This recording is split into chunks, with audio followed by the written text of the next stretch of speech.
currently heading to this law firm to discuss how AI agents are actually used. Client meeting.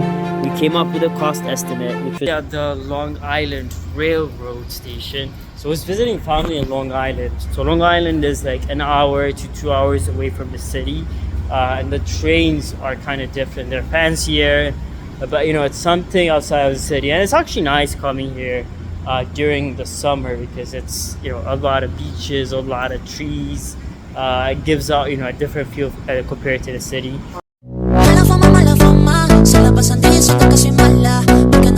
And I personally moved most of my meetings today since we had a family event. So normally Fridays were no meeting days, but today I just moved everything to tomorrow.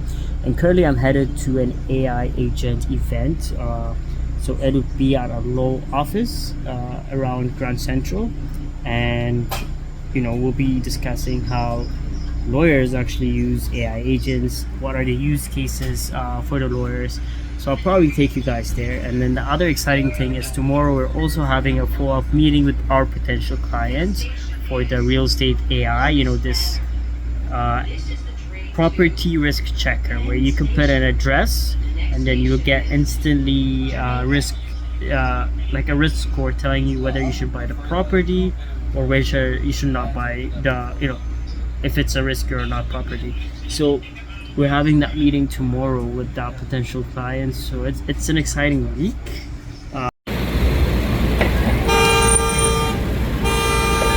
How lawyers are actually using it, and you know, and most use cases in law. The weather is finally summer. It's actually humid, even though it's cloudy. It's super. Yeah, everyone's outside. It just looks amazing. You know, I remember how winter was empty. You know, and it was cold. It was horrible. And now it's just amazing to see people just chilling all around NYC, all around Bryant Park, which is super amazing. Like spring and summer are my favorite seasons in general. I do not like winter at all.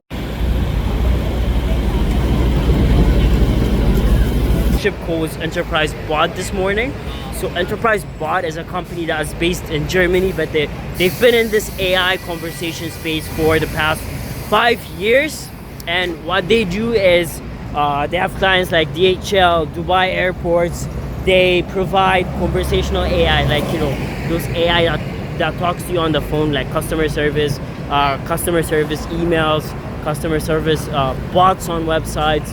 So we signed an agreement for them. They do not have clients here in the US. We're selling their product here in the US, and it's any company that has, you know, high customer touch points, meaning that company, any company that deals with a lot of customer service could be their ideal client. So we try to resell their product to maybe airports, utility companies here in the US, any company that kind of like deals with customer service in general.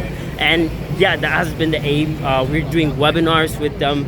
So normally we do webinars every week about different AI topics, but now we're going to be doing like a webinar series with them over the next months, together, like having like a roundtable discussion on how their clients are actually using conversational AI for their products in general.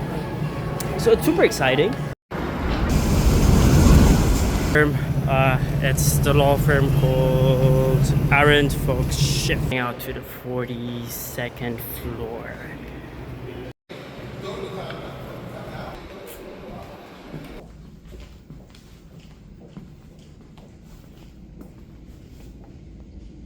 More than 6%. So these are business outcomes which you are seeing across the board with AI.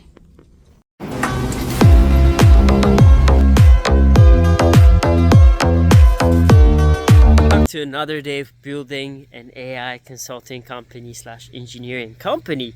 Well, today's a Friday. Like normally I don't have meetings this Friday, but this week my parents were here and we had to visit some family yesterday on Thursday. Last night the event was great at the law company. It was mostly on a discussion on AI agents, Google's new agent space. So what this tool allows you is it connects to everything on a company level. emails, folders, documents, every file. And then through the chat, you can literally ask anything. And they mentioned one of their clients, like one of the early clients, they connected agent space for their company, and the employees, the first thing they asked was who had the highest salary and how much it was, and actually gave them the answer. What they actually solved is, you can kind of have authorizations for users, so that some users would not get access to some information. Monday started off great. So now the R&D team, our research and dev team, they identified pain points in healthcare. So now we have something unique in healthcare that we can create an app for. Now we have a logistics app they kind of found too. So now what they're doing now, the next step for them is to validate that, meaning they're sending out surveys to make sure the products we're developing are they actually needed in those industries. And the other point that I noticed is, we've been using the term AI consulting, but then what our company does is we're an AI engineering company. We have AI engineers and we develop products from scratch. Like, people come up with ideas and we basically build it from the ground up to execution. So we build every ideas. So now, rebranding wise, we updated our website. Everything's rebranded, saying that we're an AI engineering company, because some people get lost when you say consulting in general. Other than that, the client meeting we had, so we just wrapped up the client meeting. We came up with a cost estimate, which was very, very reasonable for him.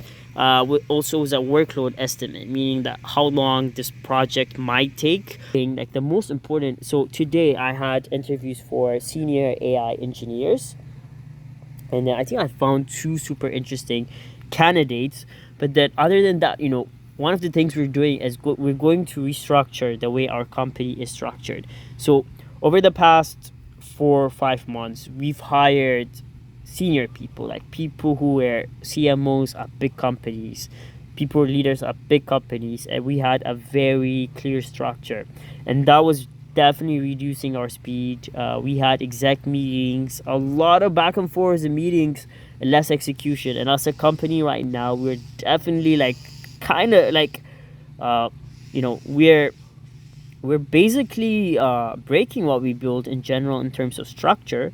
And now what we're doing is we're coming up with a new structure. So previously, our AI consultants, they were really tied up in just building a product. They were basically like devs. And then the sales team had to just go sell. And then the marketing team just markets. Everyone was siloed. But now we came up with the structure where the AI consulting teams, we're not even going to hire a head for it. So like someone who's super we do not need that. We're going to have a flat structure with the consultants, but then those consultants, they won't be working as dev people or as dev engineers. We'll hire a dev team to handle like the dev for the products, for the clients, or the internal apps we're working on. But then they'll give inputs to the marketing team, they'll give inputs to the sales team, they'll give inputs to the course creation team. That way it's a startup culture. We'll have speed. We do not need exec meetings to approve anything or to try anything. We'll try everything ASAP. We'll have speed based on this. And the other thing is, like, we'll have the consultants or the AI engineers perspective on everything. So we'll be doing it from an AI engineering perspective. And honestly, once you hire people who are... So we already went through the phase, right? We hired people with amazing resumes, great experience. But now what I've learned is it's not just about experience. It should be just based on performance. Like, someone who's as young as 20 something could be ahead of something if they can perform and if they can deliver results. And the way I see it and the way I am is I want to be a purely performance based CEO and not someone who would give a title to a C-level just because they have been C-levels based on their resume or based on their age. So now we're trying to build that culture, and we'll start restructuring our whole team structure starting next week, which is super interesting. And this will just definitely help us innovate, move fast, because the way is AI is moving fast. We do not need provision and structure for our teams in general. So yeah, it was a super interesting week. Now what I do is Fridays, since I'm traveling too, I have a bunch of videos left to edit this vlogs.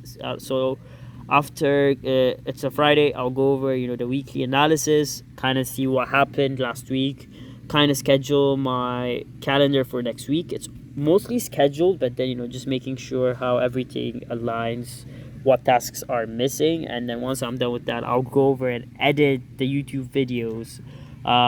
Yeah, I love to like, that's the thing, I really love having you guys part of this journey.